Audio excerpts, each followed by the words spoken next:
sobre ese cañón que nos han afectado en varios de nuestros hombres con amputaciones que han sufrido por consecuencia de estas malas prácticas, y también los mismos campesinos también lo han podido vivir.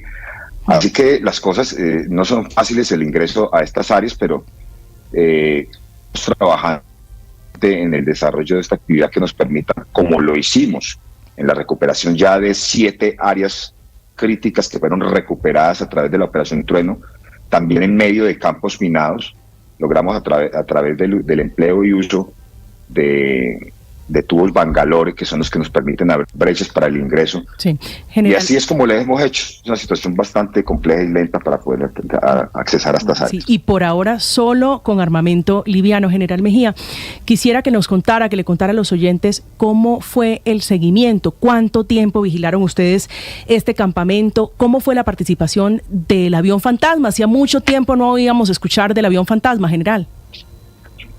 Sí, el avión fantasma y las capacidades que tiene nuestra Fuerza Aérea Colombiana pues nos han permitido generar esos estudios de terreno, poder hacer el seguimiento permanente, y a través del empleo de drones también con capacidad que tiene nuestro Ejército Nacional y la misma Fuerza Aérea, eso nos ha permitido hacerle seguimiento mucho más detallado a estas estructuras. Y es así como se emplea entonces. El Ejército ha venido preparando una gran cantidad de escenarios en donde la artillería juega un papel fundamental. Y es así como se emplea en estos casos, con una artillería de precisión, poder impactar en medio, como ustedes lo han visto y registrado en las imágenes, en medio de estos campamentos desde donde han venido librando y generando la concentración de estructuras para atacar las tropas.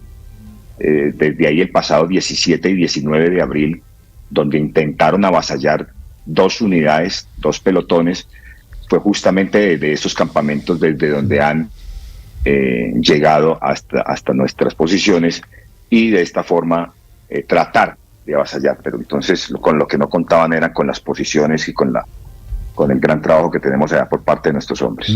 General Mejía, ¿existe alguna posibilidad de que en esos campamentos, en esos 2 campamentos que fueron atacados por el ejército, por las fuerzas militares, hubiera presencia de menores de edad? Pues los menores de edad los están llevando como a las zonas, digámoslo así, campamentarias, pero más adentro, con el ánimo de poder ellos reemplazar estos jóvenes y reemplazarlos por aquellos guerrilleros que de pronto cuentan con algún tipo más de experiencia que puedan enfrentar y que puedan someterlos para poder realizar ese tipo de actividades delictivas contra la fuerza pública. Así que los menores de edad prácticamente como que los tiran hacia a la parte de atrás, y con los guerrilleros, digámoslo, diestros o más viejos, los ponen a enfrentar. Pero han habido casos en los que, claro, colocan a estos menores de edad. Usted se cuenta que el departamento de Cauca goza con las cifras más altas de reclutamiento forzado en el país. Las comunidades indígenas prácticamente se han convertido en el plato predilecto de estas estructuras para incorporarlos de manera engañosa. Sí, general, quisiera insistirle en el avión fantasma. ¿Qué veían ustedes durante la vigilancia? ¿Qué hacían en este campamento guerrillero? Ellos se la pasan haciendo actividades logísticas, preparando armamento, construyendo cilindros bomba, generando todo tipo de actividad tendiente a construir armas no convencionales de tipo parabólico, organizando trincheras, concentrando personas. Todo tipo de actividades delictivas es la que desarrollan prácticamente en estos escenarios, y que con la actividad del avión fantasma, de las capacidades de la Fuerza Aérea y del Ejército, pues logramos de una u otra forma conocer sus andanzas. General, ¿quién es el cabecilla de las disidencias de Iván Mordisco en esa zona del país? Allá se encuentran 13 bandidos de alta calaña ya sobre este sector, que es prácticamente... contamos allá con alias Marlon, que hace parte de la estructura Jaime Martínez. Está por parte de la Carlos Patiño, está alias Kevin, que se encuentra sobre ese sector, y son prácticamente de los jefes guerrilleros con más dominio sobre este sector, y sobre los cuales pesa también órdenes de captura, sí, y cualquier cantidad de vejámenes que han constituido por parte o hacia la población civil. General, ¿por qué se asientan en el Plateado? ¿Por qué la importancia que le dan estas disidencias a el municipio de Argelia? Porque el Plateado se convierte como en el trofeo de guerras. Yo lo había dicho la vez pasada, prácticamente el Plateado se convierte en el Wall Street de las economías ilegales. Es allí desde donde, antes que iniciara la Operación Trueno, era desde donde llegaban los narcotraficantes, los capos de países como España, Estados Unidos, México, a generar todo tipo de transacciones comerciales ilícitas. Y ese es el centro de todo el acopio de estas economías ilegales que son distribuidas con salida al mar. Por eso es el lugar tan apetecido. Y pues por eso es que estamos ahí. Y por eso es que les duele tanto y por eso les produce tanto escozor y preocupación el hecho de que estemos metidos en ese sector. Por eso fue la importancia de haber controlado las elecciones, que por mucho tiempo no se controlaban sobre ese sector, y se decide finalmente entrar y controlar las elecciones con las consecuencias que hemos visto. Recuerdo ese episodio, general, con la sonada y todo lo que ocurrió en los días previos, una situación de mucha tensión. General, quiero hacerle una última pregunta frente a la arremetida que seguramente van a intentar cometer estos disidentes, este grupo de delincuentes, y sobre una alerta que conocimos en las últimas horas, que nos devolvió a las épocas más difíciles del conflicto. Le hablo de la advertencia sobre los planes que tendrían estos criminales de intentar el secuestro de diputados de la Asamblea del Valle o de otros dirigentes políticos de esa zona o también del departamento del Cauca. ¿Qué información tienen ustedes? Bueno, hasta el momento no tengo ese tipo de información, pero de acuerdo a lo que estamos trabajando en nuestro centro de fusión con la Policía Nacional y todas las fuerzas, prácticamente pues estamos muy atentos a las escaladas terroristas que se puedan entrar en vigencia, como lo saben hacer, y para ello pues estamos preparados. Precisamente también consideramos ese tipo de escenarios que pudiesen repetirse, y para eso se han dispuesto de una actividad especial que permita neutralizar ese tipo de intenciones.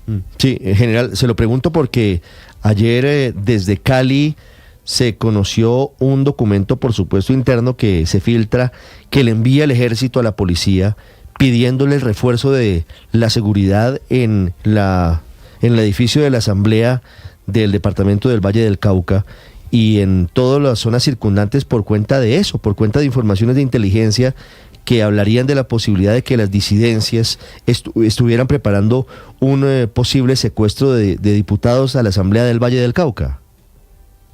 Sí, ante ese escenario sí, lo estamos dialogando con la policía en los 3 departamentos. Hay que estar preparados para que lo hagan en cualquier parte, no solamente en el Valle del Cauca. Y pues esa es una situación que la tenemos prevista, la tenemos advertida y estamos tomando toda la premura y toda la actividad necesaria con el fin de contrarrestar esta posible intención. Es el general Federico Mejía, el jefe, el comandante del Comando Específico del Cauca, en la zona del suroccidente del país, en donde se dieron estas operaciones contra las disidencias de alias Iván Mordisco. General, muchas gracias por estos minutos. Un buen día para todos, muchas gracias, Ricardo. Felipe, buenos días. En una situación de un conflicto exacerbado, en Cauca nunca se ha suspendido, pero que, por supuesto, se acrecienta cuando ocurren ese tipo de hechos que son respuesta a lo que habían venido haciendo las disidencias, porque habían venido teniendo una serie de ataques, de secuestros, de situaciones contra la población civil que llevaron a que el gobierno del presidente Gustavo Petro decidiera suspender el cese del fuego bilateral el pasado 17 de marzo. Sí, pues la verdad, más vale tarde que nunca, ¿no? Porque la sensación que teníamos muchos colombianos era que tenían maniatadas a las fuerzas militares frente a este grupo subversivo. Pero celebro pues que no sea así, por lo menos hoy. Mañana ya no sé qué va a pasar, porque como el gobierno hoy dice una cosa, mañana dice otra, pero es que el Estado tiene que recuperar al Cauca. El Cauca se perdió, pero sí, no ahorita. Hace mucho tiempo. No, históricamente el Cauca ha sido un departamento con muchas dificultades en materia de orden público, con el surgimiento de grupos armados ilegales. Y está perdido, hay que recuperarlo, porque es que el Estado no puede tener terrenos vedados. No, por supuesto, Felipe. Ya vamos a hablar en segundos del Cauca, de lo que está pasando con las disidencias y de la paz total, porque así como ocurre esto con Iván Mordisco, hay otro grupo de ellos que está en diálogos y aparte de ello, en las próximas semanas va a comenzar un diálogo otra vez con la segunda Marquetalia. Es decir, otra vez Iván Márquez en escena. 7:11, señora gobernadora del Valle del Cauca, Dilian Francisca Toro, buenos días. Muy buenos días a usted, a toda la mesa y a sus oyentes. Gobernadora, hoy, ¿qué tan expandidas están las disidencias de las FARC en su departamento, en el Valle del Cauca? Pues mire, la influencia del Cauca, por supuesto, ha afectado al Valle del Cauca y en ese sentido, en la zona rural de Jamundí, pues está la Jaime Martínez, que se extiende, ahora ya se extiende hasta Buenaventura, y en la Cordillera Central tenemos a la Goberto Ramos y hay una disidencia que es el Frente 57. Esas son las disidencias que tenemos, pues en el Valle del Cauca casi que todo el departamento está con disidencias. Sin embargo, tengo que decir que el ejército ha venido actuando en la zona de la cordillera y allí hay control territorial. En Jamundí, en la zona rural, cuando llegamos, pues definitivamente no había control territorial de la institucionalidad y eso precisamente fue lo que estamos trabajando para poder recuperar. El ejército ya está en la zona rural y en la zona alta de Jamundí. Esperamos poder tener ya el batallón de alta montaña en Villa Colombia, pero como expresaba aquí, pues yo creo que no puede haber sitios vedados para la fuerza pública en la institucionalidad. No puede estar el control territorial en manos de la delincuencia. Entonces, lo que estamos tratando de recuperar y pues lógicamente con una operación que se está haciendo de Operación Cauca, que es entre el Valle y Cauca, entre 2 municipios y del Cauca y uno del Valle, pues estamos trabajando y se han hecho unas capturas importantes. No puedo decirte que ya pues no tenemos problema, pero sí estamos tratando de lograr consolidar ese control territorial. Gobernadora, ¿qué información tienen ustedes en su despacho? ¿Qué información tiene el departamento sobre? ¿Me escucha, gobernadora?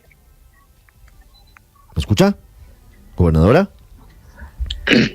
¿Me escucha? Sí. Ahora bueno. Sí, ahora sí. Mire, gobernadora, ¿qué información tienen ustedes en su despacho? ¿Qué información tiene el departamento sobre la posibilidad de que las disidencias estén planificando el secuestro de los diputados de la Asamblea, devolviéndonos a uno de los episodios terribles del conflicto cuando ocurrió eso en el año 2002? Mira, hay una información de inteligencia militar, una información interna que se dio precisamente porque al parecer estaban queriendo realizar este tipo de acciones pues contra los diputados. Ya se están tomando todas las medidas pertinentes para la seguridad de ellos, pero de todas maneras hoy a las 12 del día vamos a hacer un consejo de seguridad muy cerrado para pues consolidar mucho más todas esas medidas de seguridad y no tener ningún problema. Lo importante es que aquí hay una información, o por lo menos se encontró una información anticipada y se están tomando las medidas. Eso es lo que estamos realizando en el día de hoy, pues hacemos ese Consejo de Seguridad cerrado para consolidar, como le digo, mucho más las medidas con los diputados, que no haya haber problema, y con la institución, por supuesto, con el edificio. Claro, ¿ya hoy se han reforzado las medidas en la Asamblea del Valle? Sí, ya se reforzaron, ya se le están reforzando a los diputados, en los cuadrantes donde ellos viven está pues también reforzando la seguridad y pienso que pues ahora con la reunión y el consejo vamos a tener mucho más acciones que sean contundentes y que no vamos a tener ningún problema. Gobernadora, una última pregunta. ¿Cómo ha podido usted trabajar con el gobierno nacional, con el Ministerio de Defensa, en la coordinación de estas operaciones, de recuperar el control en zonas como la parte rural de Jamundí o la parte de la alta montaña? Todo esto que usted nos ha venido contando, ¿ha sido satisfactoria la coordinación con el gobierno nacional? Sí, hasta ahora hemos tenido una buena coordinación con el ministro de Defensa, con el Ejército, que ha sido fundamental, con la policía, con el general Salamanca. De verdad hemos tenido muy buena coordinación, pero hay cosas que tienen que tomarla y las decisiones son del gobierno nacional y nosotros no podemos actuar allí. Por ejemplo, en Tuluá tenemos el problema de la extorsión y el problema pues con estas personas que dan las órdenes desde las cárceles. Y eso, decisión de incomunicar o generar acciones mucho más contundentes con estas personas, las tiene que tomar el gobierno nacional. Nosotros no podemos. Y nosotros estamos sacando la cara, estamos trabajando, estamos luchando para poder tener tranquilidad en Tuluá. Pero resulta que mientras que no se actúe a nivel nacional con estas personas que son las que generan las órdenes de la cárcel, pues es muy difícil. El ministro de Justicia los ha estado trasladando de una cárcel a otra, pero no se da como que le corten las comunicaciones para que de esa manera pues no generen las acciones que están generando. El viernes mataron a un concejal, bueno, ya se detuvo la persona que realizó este acto, pero pues si no se toma esa decisión del gobierno nacional es muy difícil. O sea, hay decisiones que tiene que tomar el gobierno nacional que no las podemos tomar nosotros. Ellos sacan unos panfletos, queremos diálogo. Eso es una decisión del gobierno nacional. Entonces, ahí necesitamos el apoyo. Pero en cuanto a la fuerza pública, en cuanto al apoyo que nos ha dado el ministro con relación a todo lo de disidencias y eso, de verdad que ha sido buena la comunicación. A propósito de lo de Tuluá, gobernadora, ¿ya se sabe por qué mataron al concejal Carlos Arturo Londoño? ¿Y si hay más concejales amenazados? No se tiene todavía pues fue la Inmaculada definitivamente, y hay más concejales sí amenazados. Desde febrero había salido la amenaza pública de ellos para los concejales y precisamente esa es una de las cosas que hemos venido trabajando, de que la ONP pues realmente ha sido muy lenta en la respuesta que le tenía que dar para la protección a los concejales. Ya tienen protección de la policía, esperando que la UNP pues rápidamente solucione la problemática de ellos. Sí, hemos visto al alcalde de Tuluá, gobernadora, pidiendo angustiosamente por redes sociales que se tomen medidas de fondo porque sigue siendo muy grave la situación. Dice, no solo para él, para Gustavo Vélez, que usted sabe, incluso tuvo que hacer campaña virtual para la alcaldía porque la Inmaculada no le permitía, hágame el favor, llegar al casco urbano de Tuluá. Dice, para todos en Tuluá la situación sigue siendo compleja, difícil. ¿Hay alguna novedad en cuanto a las medidas que se toman para el municipio? No, como le digo, pues nosotros, el control territorial se ha venido dando con el ejército, la policía, se ha actuado capturando, pero lo más importante aquí es que se tomen las medidas con las personas que están en las cárceles. Eso es lo más importante. De lo contrario, pues vamos a seguir actuando, pero pues realmente vamos a seguir teniendo problemas en Tuluá. ¿Usted ha podido hablar con el director del IMPEC frente a eso? Frente a la posibilidad de que... No, yo he hablado con el ministro de Justicia. Bueno, imagínese, el ministro es el jefe del director del IMPEC. Yo hablo con él, él desde la vez pasada empezó a pasarlos de cárcel en cárcel, pues para rotarlos, incluso ellos amenazan que si los rotan matan los del IMPEC. Bueno, eso ha sido una problemática, pero se ha hecho. Pero no hay las comunicaciones siguen teniéndolas. Entonces, esas son cosas, y entonces ellos que salen a decir, no, es que nosotros queremos diálogo. Pero eso nosotros no lo podemos hacer. Eso tiene que el gobierno decidir qué es lo que va a hacer y qué es lo que tiene que hacer. Porque es que si ellos toman esas medidas de que no hayan ninguna comunicación, pues las cosas caminan diferente porque ya no tienen las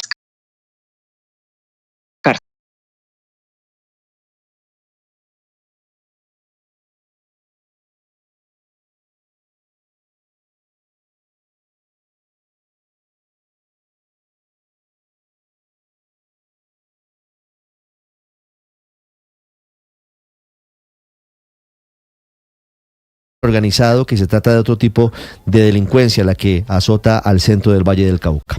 Gobernadora Dilian Francisca Toro, muchas gracias.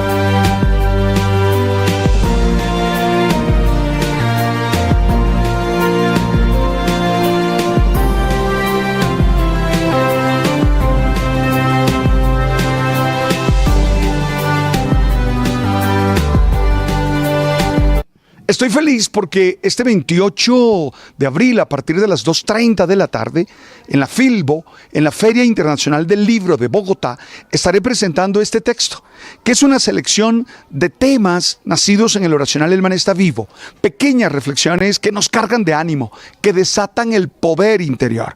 Por ejemplo, las bases para un matrimonio fuerte. Y hay aquí unas 4 reflexiones que te van a ayudar a revisar tu relación de pareja y hacer de tu experiencia de pareja una felicidad. Oye, te invito a que me acompañes en la Filbo. Tú sabes.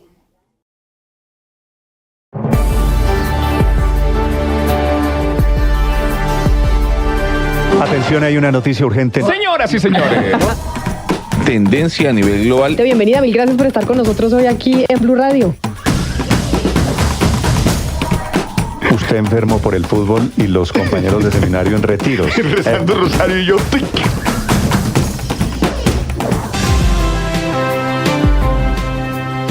Enrique, en nuestra sección Colombianos haciendo patria en España, ¿cuál es la última noticia?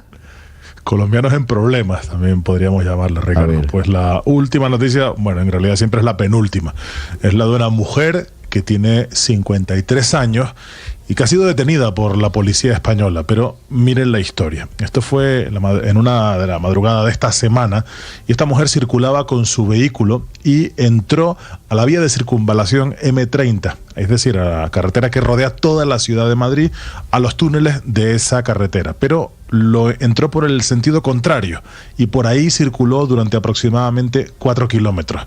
Varios conductores alertaron a las autoridades. 4 kilómetros en contravía. Eso dirían aquí, en contravía. En contravía, sí. Y además en una zona que es de túneles, es unos túneles anchos, tienen 8 carriles, pero no dejan de ser túneles y tiene una altísima circulación. Bueno, pues entró por esa vía, finalmente fue interceptada por la policía municipal. La sorpresa que se llevaron los policías municipales es que cuando se bajó del vehículo, esta mujer se estaba tambaleando, olía fuerte alcohol y tenía dificultad para hablar y para mantenerse en pie. Le hicieron una prueba de alcoholemia y daba 0,91 miligramos por litro en aire expirado, es decir, 4 veces más del máximo autorizado aquí en España. Pero, por si todo esto fuera poco, los policías la registraron, la cachearon y registraron su vehículo. Y allí encontraron que llevaba a bordo 1 kilo de cocaína. No. Entre su ropa y otra cantidad más pequeña en el interior del vehículo. Así que esta mujer fue arrestada por varios delitos y un juez de Madrid ha decidido que ingrese en prisión por delitos de seguridad vial, conducción temeraria y contra la salud pública. Por si tienen algún dato, por si acaso pudieran ubicarla, esta mujer conducía un vehículo Honda Civic. Esto ha tenido lugar en la carretera A5, es decir, la que conecta Madrid con Portugal.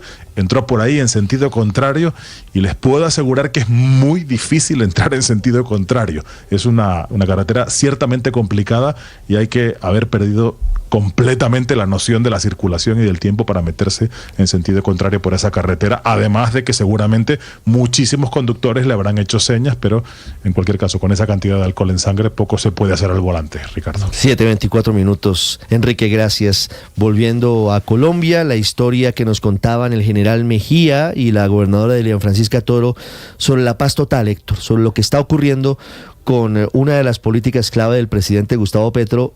Y sobre la frase del presidente, Héctor, guerra es guerra. Sí. Al final lo que termina pasando es que las fuerzas militares usan el ejercicio legítimo de la fuerza y lo que hacen es dar este tipo de ataques que al final terminan siendo el camino que se recorre con estos grupos que traicionan el acuerdo, porque al final Iván Mordisco se alejó del acuerdo o de la búsqueda de un acuerdo hace algunas semanas, con todo lo que esto, por supuesto, conlleva para la población del suroccidente del país. Sí, con la desgracia que no soluciona el problema. Es que este tema del fracaso de la paz total que algunos parecieran celebrar es realmente un drama muy grande para este país. Hemos visto desde que se rompió el cese del fuego con esta disidencia de las FARC lo que están sufriendo las poblaciones del Cauca y de otros departamentos del suroccidente, porque claro que quedar en medio de, como dice el presidente, una guerra, pues es un drama. Esas imágenes, digamos, de los bombardeos, de los cruces de disparos, etcétera, y la población en medio, pues es realmente muy impactante, y por eso es que, por ejemplo, hace unos días que hablamos aquí del rompimiento, yo decía, esa es una pésima noticia, eso no es una noticia que haya que celebrar, porque algunos parecían que celebraban el rompimiento del cese del fuego porque les parecía que eso era lo que era conveniente. No, lo que era conveniente es que se hubieran logrado construir las condiciones para mantener el cese al fuego y que la negociación avanzara. Pero para eso se necesita varias cosas, muchas, claro. La primera, voluntad de los que están metidos en la circunstancia, que claro que es, pues si los otros no quieren, ¿cómo hacemos? No hay cómo conversar. Pero la segunda es que el gobierno, que representa a la sociedad colombiana en su conjunto, tenga el respaldo ciudadano. Un gobierno débil, pues es muy mal interlocutor en un proceso de negociación y la negociación puede fracasar. Por eso es que a los gobiernos hay que apoyarlos en los procesos de paz, no oponerse y resistirse a los procesos de paz, porque todo esto que estamos viendo es el resultado de que esta sociedad no haya sido capaz de unirse en el propósito de la paz.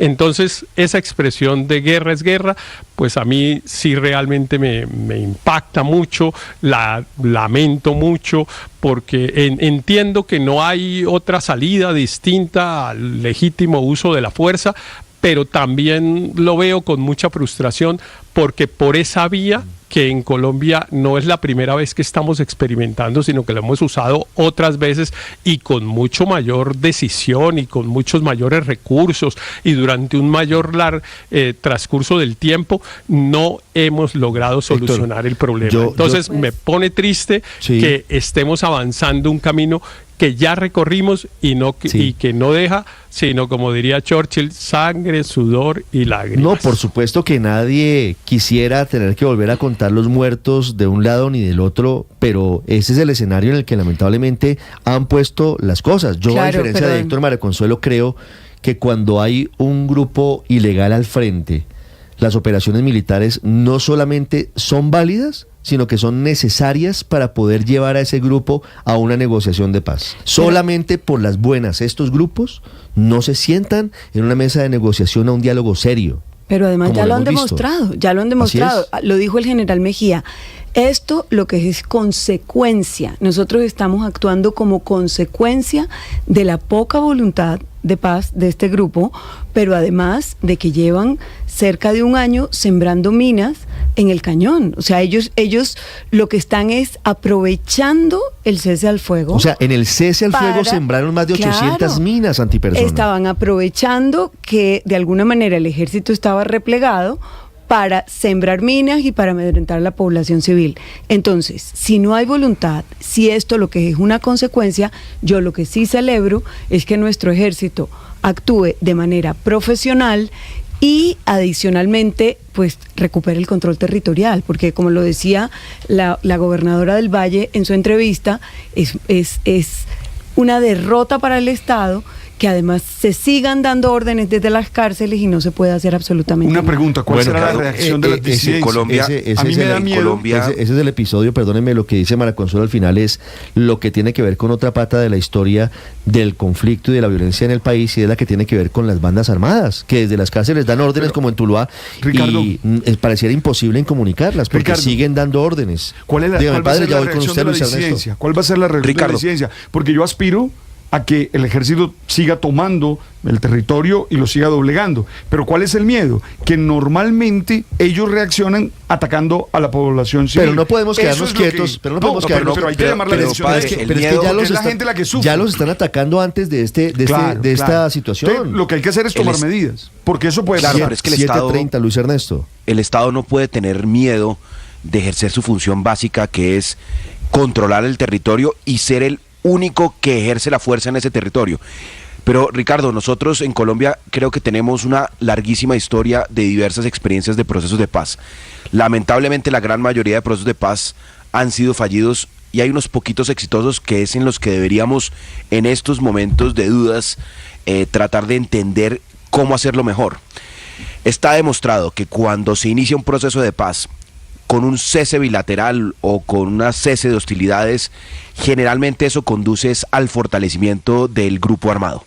así ocurrió con el Caguán de Andrés Pastrana, así ocurrido en distintas ocasiones y está ocurriendo así con la paz total del presidente Petro, que va lamentablemente muy mal.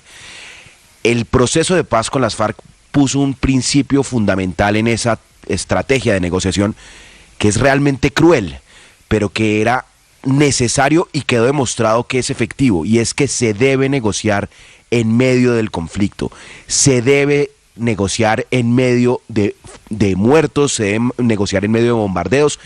La fase inicial muy complicada de la negociación con las FARC estuvo llena de golpes certeros contra las FARC, como por ejemplo cuando cayó Alfonso Cano, había negociaciones, había diálogos, pero incluso en medio de semejante operativo que nunca cesó, las FARC siguió negociando, y eso los llevó también a una conciencia de la necesidad de negociar seriamente y de saber si sí estaban en ese proceso. Cuando la cosa se ponía difícil y la negociación seguía, quedaba demostrada la real voluntad de desmovilización de las FARC. Entonces, esa fórmula es la única que ha demostrado ser eficaz. Es cruel como es cruel la guerra, pero creo que es lo necesario si el presidente tiene alguna expectativa de que su proceso de paz total Aurelio, avance. hay unas versiones que señalan, o incluso quienes piensan que aquí lo que hay es una gran pantomima adentro de las disidencias de Iván Mordisco, y que se habrían dividido solamente en el papel para tener un plan B armado y no poner los huevos en la misma canasta de la negociación. Es decir, que habría sido simplemente artificial el hecho de la división y que Iván Mordisco sigue mandando y tiene una parte negociando y la otra parte en la guerra. Eso no lo han podido confirmar las autoridades, no lo han dicho oficialmente, pero es una de las versiones que circula entre quienes están cerca de ese proceso. Sí, claro. ¿Ah? Claro, Ricardo, es que mire, yo creo que yo soy amigo de la paz, así sea que haya que sacrificar lo que hemos llamado la tasa moral de cambio, en 88 o más, 90 veces que lo hemos hecho en la vida republicana. Pero a mí me parece que el problema estriba en lo siguiente, y concatenando con lo que usted ha dicho. ¿Hasta dónde están hoy decididas estas disidencias? Estoy hablando específicamente de ellas. ¿Hasta dónde están decididas a hacer la paz? Es decir, hoy su perspectiva es hacer la paz porque no tienen otra salida, o siguen pensando que tienen otras salidas dentro de su actividad delincuencial. Yo creo que ese es un punto clave.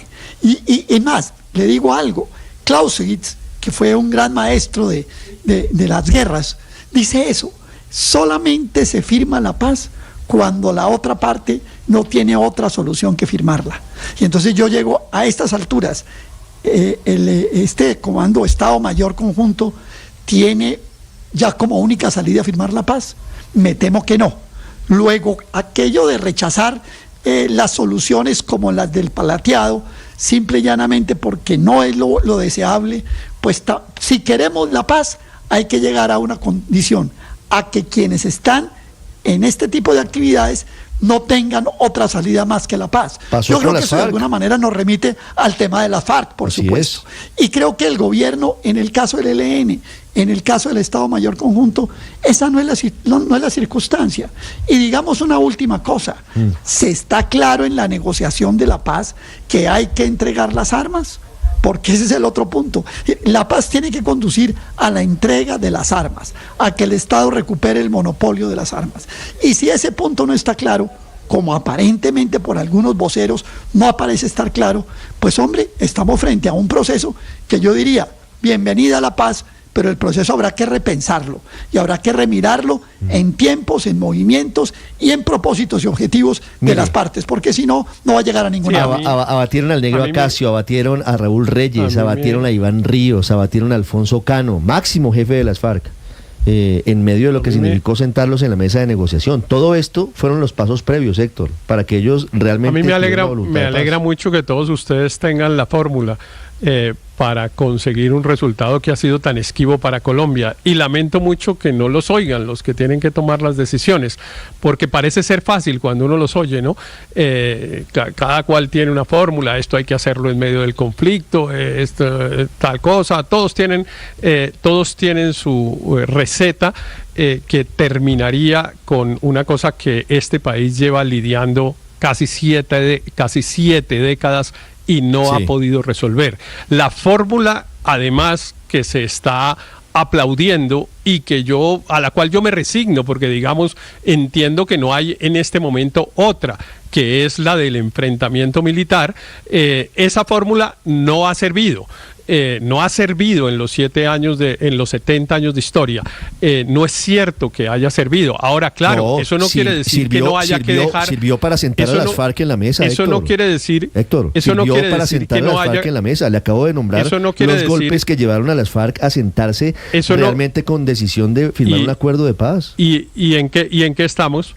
¿Se pero usted solucionó el cree que problema? usted No cree se que usted solucionó. cree que el acuerdo de paz entonces no se no solucionó. existió. ¿Usted cree que las FARC no se desmovilizaron? No, claro que hubo una desmovilización, pues la guerrilla de las FARC se acabó, pero ¿Está el problema no desconociendo se el acuerdo solucionó. con las FARC? Pero el problema no se solucionó, porque no se solucionó, entre otras cosas, porque quedaron unos grupos como estos disidentes Unos que grupos que siempre incumplieron terminan los siendo acuerdos. un foco de grupos. Pero eso siempre que pasa, crecen. Héctor. Ahora, Eso no es solamente en este proceso.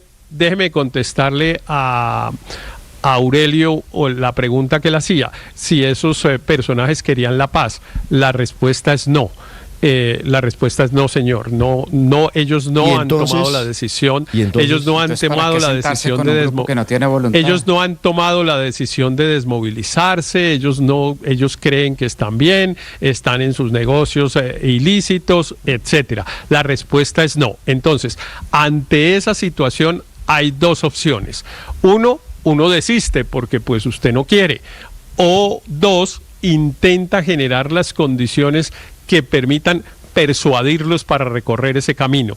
Esas son las dos opciones.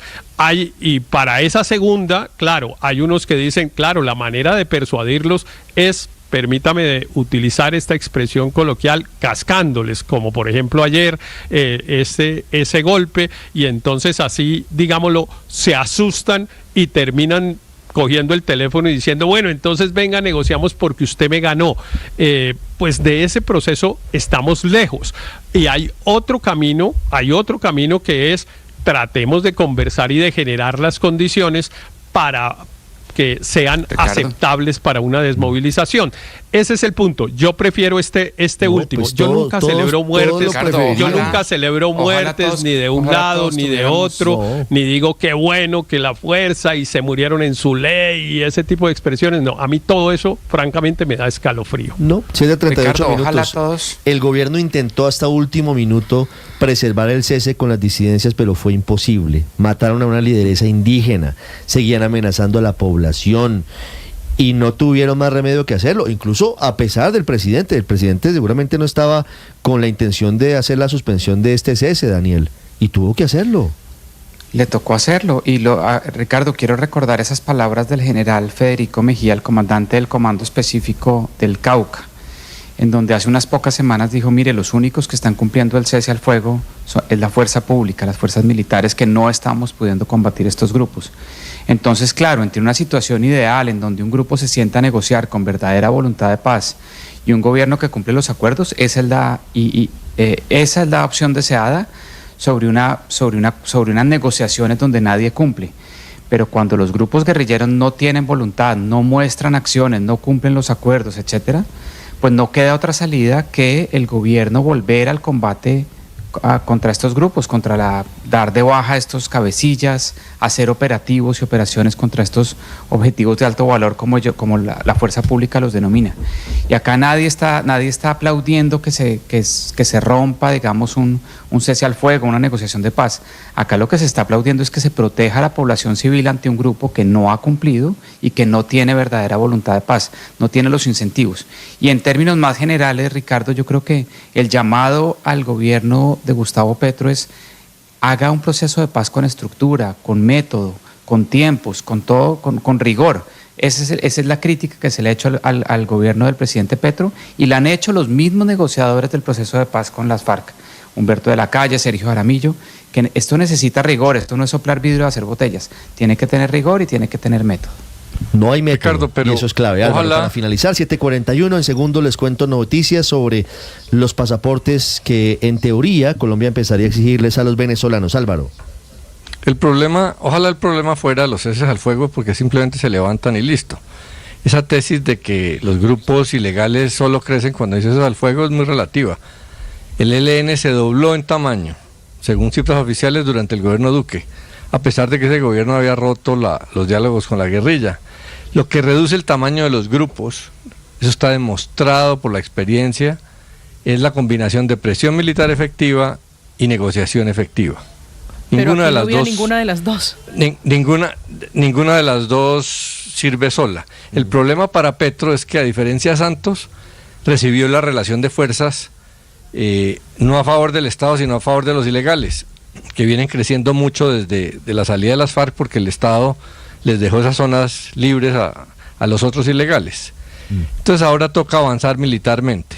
La pregunta grande que tenemos que hacernos es si todavía estamos en ese mundo donde se podía golpear mucho a las guerrillas con el Plan Colombia, por ejemplo, con un gobierno decidido como el de Álvaro Uribe, y luego negociar con ellas, o si estamos más en un escenario tipo México, en que ahí no hay guerrillas con ideal político, sino grandes ejércitos narcotraficantes que tienen tantos recursos, y la plata viene de afuera, el problema no es colombiano, que siempre se van a mantener, y que el Estado colombiano simplemente está en la rueda, porque por más golpes que le des siguen. Si seguimos siendo la Colombia de antes, o nos estamos acercando más a un escenario como el de México, esa es la parte terrible. Ese sería el peor escenario, Álvaro, porque ahí sí estaríamos ante un fenómeno que sería prácticamente incontrolable. 7:42 minutos. En segundo les cuento la increíble historia de la segunda resolución en menos de 24 horas que el gobierno no sabe de dónde salió y que baja de la página de uno de sus ministerios. Estás escuchando Blue Radio.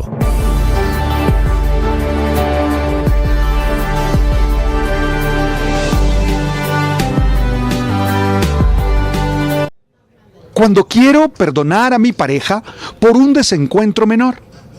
Todos hemos tenido momentos en los que sentimos que el corazón nos duele, y muchas veces es justamente por aquella persona a quien más queremos.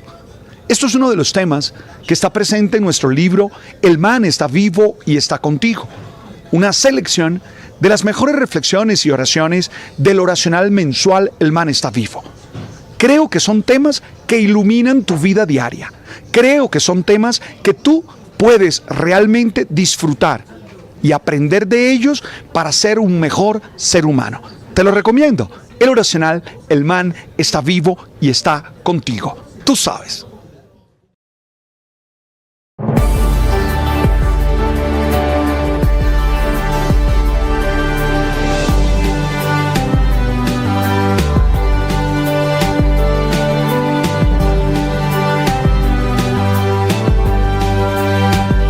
Atención, hay una noticia urgente. Señoras y señores, tendencia a nivel global. Bienvenida, mil gracias por estar con nosotros hoy aquí en Blue Radio. Usted enfermo por el fútbol y los compañeros de seminario en retiros. Rezando rosario y yo.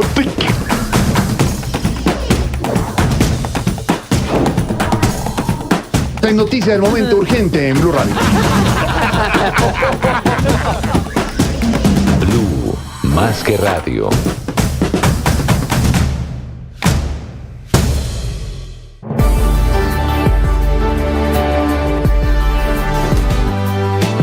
Felipe, ¿cómo está hoy de presagios? ¿Le puedo preguntar cuál cree usted que ha sido el número de trinos del presidente sin que lo revise? Sí. No, es que yo no reviso redes mientras estoy en el programa. Bueno, adivine. Porque yo no tengo esa cosa que tienen los jóvenes que son multitask. Eso, como Alberto. Linero, por ejemplo, es multitask. Pues si el presidente madrugó y son las 7:45, a esta hora el presidente debe haber ya puesto por ahí unos 7 twitters. Mire, Felipe, la hora del primer trino, 7:05 de la mañana. Calcule. Okay. Pero tampoco, lleva 40 minutos. Pero yo calculé que el presidente podría haber arrancado a las 6. Lleva 40 entonces déjeme minutos. recalcular. A ver, recalcule. Si arrancó a las 7:05 y son las 7:45, hemos puesto 6 trinos.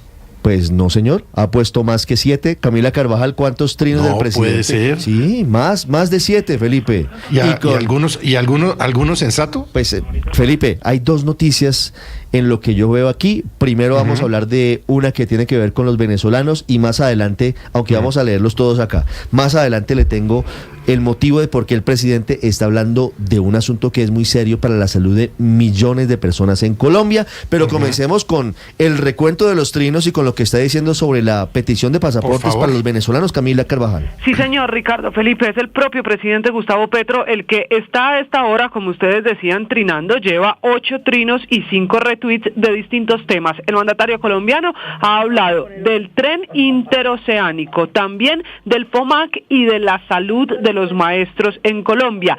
Ha hecho retweets a convocatorias alrededor de la marcha del próximo miércoles, de la del 1 de mayo. También ha hablado de la inversión en salud, del futuro del Fondo para la Protección de Chingaza y por último, quizá uno de los más importantes, Ricardo, el presidente Petro está hablando de pasaportes y lo hace no para hablar del caso colombiano y el problema que hay en la Cancillería, no señor, para desmentir el borrador de decreto que publicó ayer la Cancillería en el que se aseguraba que se iba a pedir nueva documentación a los migrantes venezolanos en Colombia.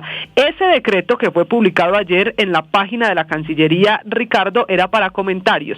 Tenía 3 páginas. Era el decreto, comillas, por el cual se dictan disposiciones para el ingreso, tránsito, permanencia y salida del territorio colombiano para nacionales venezolanos que porten pasaporte vencido. Y entre otras cosas, lo que decía este borrador de decreto de la Cancillería, Ricardo, es que se iba a exigir pasaporte vigente a los venezolanos para poder permanecer en Colombia y que la decisión se tomaba, decía este mismo borrador de decreto, toda vez que Venezuela ya está reanudando los servicios consulares con normalidad. Pues el presidente Gustavo Petro acaba de cerrar esa puerta. Esto no es cierto. Mi gobierno no exigirá pasaporte a los migrantes venezolanos. Eso escribió el presidente Petro. No entiendo. Nosotros estuvimos buscando a fuentes en la Cancillería, hablamos con los cónsul, también con la embajada que hay de Venezuela en Colombia. Todos coinciden que nadie sabía de ese decreto, de ese borrador que fue publicado y que esta mañana, Ricardo, ya quedó solo en las notas de prensa porque ya no está publicado en la página de la Cancillería. Conclusión de esta noticia, no se va a pedir pasaporte a migrantes venezolanos, confirma el presidente Petro. Pero quedó muy perdido, Camila. El gobierno está comandado por el presidente Gustavo Petro. Sí, señor. ¿La Cancillería, alguien en el Ministerio de Relaciones Exteriores le habrá consultado al presidente esta decisión? Pues esa es la pregunta que queda porque serio iban 2. Bajaron primero el decreto de salud por los errores en el tarifario de los médicos y ahora la pregunta es de dónde salió este nuevo decreto que iba a poner condiciones o nuevos requisitos a la migración venezolana. Aunque lo publicó, y le insisto, yo lo tengo en este momento, las 3 páginas que alcanzaron a ser publicadas ayer en la página de la Cancillería, que al final tenía 2 artículos en el resuelve. Primero, derogar el decreto anterior que modificaba los documentos para los venezolanos y segundo, que este cambio de reglas en los documentos quedaban vigentes a partir de la expedición del decreto y aparecía, no sin firma, o sea, todavía no lo había firmado, aparecía el nombre de Luis Gilberto Murillo porque era para comentarios, pero ya no aparece allí. Lo que pasa es que pareciera que el presidente Petro no sabía o en la Cancillería no le habían contado porque él en su cuenta de Twitter esta mañana deja claro que no está de acuerdo y que eso no va a pasar en su gobierno. Mire, ¿y el canciller Luis Gilberto Murillo tendría conocimiento de esto? No le puedo confirmar eso, Ricardo. También intentamos confirmarlo con la Cancillería y hasta con las embajadas, no solo la de Venezuela en Colombia, sino la de Colombia en Caracas. Y hasta ahora nadie nos da razón del decreto y de finalmente por qué se toma esta decisión de bajarlo de la página de la Cancillería y de dejar las reglas como están para los venezolanos en Colombia. Camila, gracias. En medio de todo, en la coyuntura es positivo para los venezolanos. Sí, claro, es una buena noticia. Claro, qué buena cosa que se generó. Claro. Qué buena cosa que se generó ayer esa ola de protestas en las redes sociales en contra de este proyecto de decreto, porque era impensable retroceder en esa política migratoria, Ricardo. Es decir, primero iban a pasar por las trochas. Claro, Felipe, porque allá no le están era totalmente inútil. Pero segundo, era impensable que Colombia, que fue elogiada mundialmente, hasta por las Naciones Unidas, por la política migratoria frente a Venezuela que hizo el presidente Iván Duque, era impensable retrocederlo. Eso sería una barbaridad con los pero yo insisto porque los venezolanos. Insisto porque si usted va a Venezuela no es fácil sacar pasaporte. Es decir, es casi imposible sacar pasaporte. Tengo varios amigos venezolanos que han ido a intentar hacerlo y no lo han podido hacer. Entonces quedaban casi que expuestos a tener que venir por la trocha. Santiago, en Caracas, ¿qué tan fácil es hoy renovar u obtener el pasaporte venezolano? No es tan complicado, Ricardo, lo fue antes en el pasado muy difícil, pero el tema ahora es el precio. Económico, claro. Un pasaporte nuevo cuesta por encima de $200. Y el sueldo mínimo en Venezuela no llega ni a 5, y el promedio en la empresa privada no llega a 200. Es decir, $200 es mucho dinero por un pasaporte dentro de Venezuela. Si alguien lo va a sacar en un consulado fuera de Venezuela, cuesta casi $300 un pasaporte. No, pues ahí está la situación. Imagínese, Juanita Gobertus, que es la directora de Human Rights Watch para las Américas, colombiana, entre otras cosas, decía que era una decisión supremamente grave, Luis Ernesto, porque la inmensa mayoría de quienes intentan llegar a Estados Unidos, la mayoría son venezolanos, no tienen ese documento. Al final eso terminaba convirtiéndose en una situación supremamente delicada en materia humanitaria. Pero Ricardo, es que, y aquí yo pocas veces me he referido en buenos términos al gobierno de Iván Duque porque tuvo muchísimos más desaciertos que aciertos, pero la política migratoria, como lo decía Felipe, en ese caso hay que reconocerlo, que la forma más eficaz de hacer frente a una emergencia migratoria como la que tuvo Colombia con la cantidad de venezolanos que entraron fue regularizarlos, darles un estatus migratorio donde pudieran acceder a servicios de salud, donde pudieran tener, si iban de tránsito o si vivían acá, donde pudieran tener identificación para poder, en caso de que tuvieran, por ejemplo, alguna situación con la justicia, poderlos también procesar, judicializar, en fin, para absolutamente todos los temas fue un acierto darles, digamos, evitar que tuvieran que tener o no exigirles un documento como el pasaporte, pero darles un estatus formal en Colombia fue un acierto. Y echar para atrás eso pues sería realmente retroceder en algo que ha funcionado en el marco de la política migratoria. Le funcionaba a Bogotá, por ejemplo, desde el distrito. Yo estuve viendo cómo, gracias a esa decisión de reconocerlos y darles un estatus en Colombia y una documentación en Colombia, un registro en Colombia, sin necesidad de que presentaran documentos venezolanos, pues facilitaba todos los trámites ante el distrito para todos los procedimientos. El permiso especial de permanencia, entre otras cosas. Sí, claro. Pep, que están completamente represados, ¿no? Hay una falta de diligencia por parte del gobierno nacional en otorgar esos PEPs desde que llegó el presidente Petro al gobierno. 753, Aurelio, me pregunta un oyente, ¿y entonces cómo se gobierna en Colombia?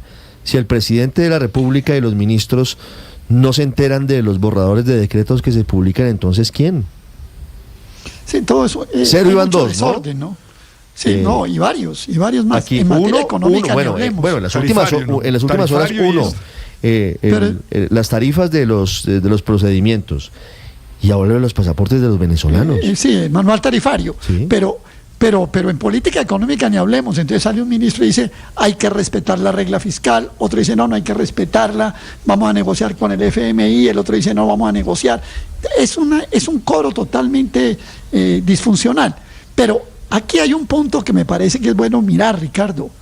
Cuando usted va a cambiar el permiso especial de permanencia tiene que traer pasaporte, quiere decir que en el fondo se cambia la concepción sobre la que el gobierno tiene frente al régimen vigente hoy en Venezuela de Nicolás Maduro. Porque el asilo se otorga y esos permisos especiales de permanencia se otorgan cumpliendo un mandato internacional, digamos así, que es ese derecho que tiene todo ciudadano a ser recibido cuando las situaciones en su país están dadas para ganar ese derecho al asilo. Resulta que hoy está pensando el gobierno entonces de que las condiciones en el gobierno de Maduro cambiaron y que ya no es obligatorio entregar ese derecho al asilo que lo obliga la Carta de Naciones Unidas, sino que se trata de un gobierno común y corriente, por decirlo así, que quien quiera entrar tiene que haber pasaporte. Aurelio, pero así ahí de fondo hay el enfrentamiento de dos concepciones. Sí, ¿no? Pero no nos vamos a hacer los inocentes ahora. El presidente Gustavo Petro es un visitante asiduo del Palacio de Miraflores, habla con mucha frecuencia con el presidente de Venezuela, Nicolás Maduro. Hay investigaciones periodísticas como la de Ricardo Calderón en Noticias Caracol que señalan la forma en la que inteligencia venezolana actúa en Colombia identificando y persiguiendo a opositores. ¿A usted le extraña? A mí no me extraña. No, a mí no me extraña. de verdad, pues entonces que nos digan. Entonces, empecemos por el derecho y que le digan al país, hemos redefinido la caracterización del gobierno actual de Venezuela y por lo tanto consideremos que no hay una situación de violación de la democracia, de ruptura de la democracia, y entonces el que quiera venir acá tiene que traer pasaporte. El presidente... pero además hay una cosa, ¿no? Sí. Usted sabe muy bien que la migración de 2 millones de venezolanos a Colombia, muchos de ellos en condiciones laborales incluso por debajo de los estándares del código, ayuda al desarrollo económico. Las migraciones siempre ayudan al desarrollo económico. El gobierno va a cerrar esa puerta que había abierto el otro gobierno. Es decir, aquí hay un recambio frente a todas las concepciones que se tenían con respecto a la migración venezolana. Yo creo que ese es el punto de discusión. Más allá de que se caiga o no el decreto. Gustavo Petro tiene... El presidente de la República tiene carnet de viajero frecuente a Caracas. 5 veces ha estado en el Palacio de Miraflores en los últimos 2 años, desde que llegó a la Casa de Nariño. Doña Camila Carvajal, ¿sigue trinando el presidente Petro mientras hemos avanzado hablado de esto? ¿Sigue escribiendo mensajes en Twitter? Sí, señor, ya son otros 3 mensajes del presidente Petro en Twitter, ya son 11, está hablando hace no importa, un momento. Pero es muy no hay ninguna falla en su lógica. No, qué pena. Debíamos llamarlo, Camila, respetuosamente el ex presidente.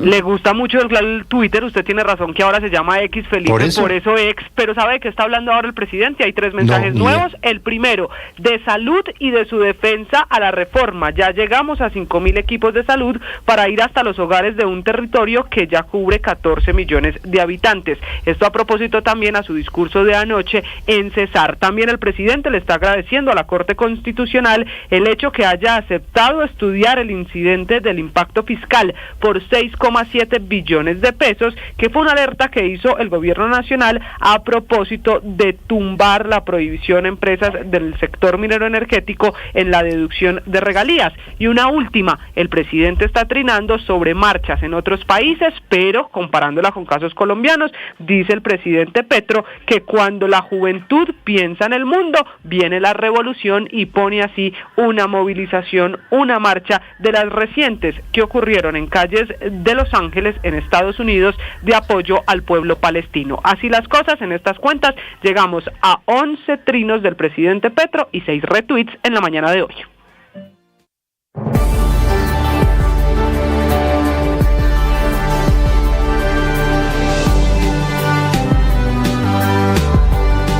Estoy feliz porque este 28 de abril, a partir de las 2:30 de la tarde, en la Filbo, en la Feria Internacional del Libro de Bogotá, estaré presentando este texto, que es una selección de temas nacidos en el oracional El Man está vivo, pequeñas reflexiones que nos cargan de ánimo, que desatan el poder interior. Por ejemplo, las bases para un matrimonio fuerte. Y hay aquí unas 4 reflexiones que te van a ayudar a revisar tu relación de pareja y hacer de tu experiencia de pareja una felicidad. Oye, te invito a que me acompañes en la Filbo. Tú sabes.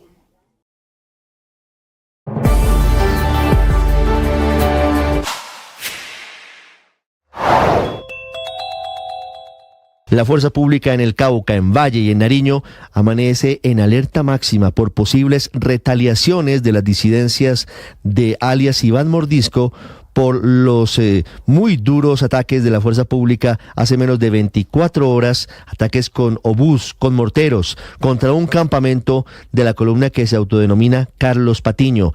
En esa operación militar, que es la más dura después de la suspensión del cese bilateral del fuego, murieron 15 disidentes y otros 12 resultaron heridos en el Plateado, en corregimiento de Argelia, en el departamento del Cauca.